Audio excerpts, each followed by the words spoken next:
to use Griezmann to his best abilities and have Suarez and Messi also all involved, that maybe the way forward was the diamond midfield with Messi as a 10 behind Suarez and Griezmann. He was not as effective and as good against Espanyol, probably because he was a team that was there to defend and play so deep and there was no space than against Villarreal. Exactly. But how do you see that evolution going? You would think that it will stick with that formation now between now and the end of the season, right? Well, look, he sort of tried it a little bit in the game against Atletico Madrid, where Barcelona actually played okay. The big difference there was that he tried it and the number 10 wasn't Messi. Messi was one of the front two and the number 10 was Riqui Puig. And Riqui Puig was coming through from a kind of a midfield position. I mean, look, how do I see that evolving?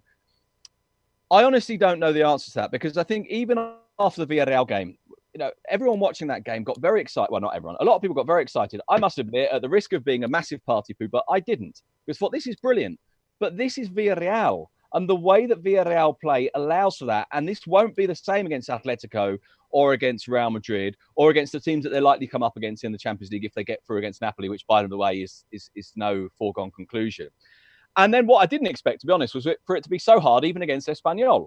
You know, Espanyol got more shots last night than Barcelona did. Barcelona really struggled to find a way through. And so that narrow formation where you got those three players in a narrow space, I think it does put them all closer to their natural positions, but it also puts them all treading on each other's toes a little bit. And I think that's fundamentally the issue here.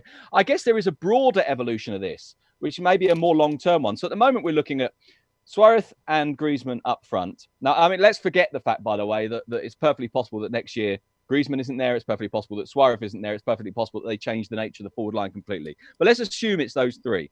At the moment, you've got Griezmann and Suarez up front with Messi behind them as number 10.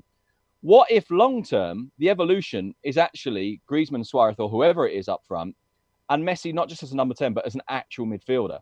Maybe more as an 8 or more as a sort of right-sided of a midfield 3, or that you restructure the team entirely to allow Messi to be there. But I still think even then, you can have Messi as that midfielder with two forwards in front of you. But if one of them is Griezmann, whose natural kind of gravitational pull is out to the right to come in or drop into that second striker position, his natural gravitational pull is towards where Messi plays.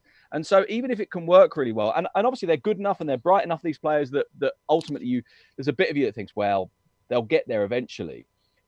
But it's not natural to them. You know, I mean, to give you a great example, right? You're looking at a front three, and I know this is a bit facile because they've just won the league by miles, but you look at a front three like Liverpool's, and that's a front three that works. Why? Because all the positions fit each other. All the positions encourage each other to go into those spaces that make the most sense.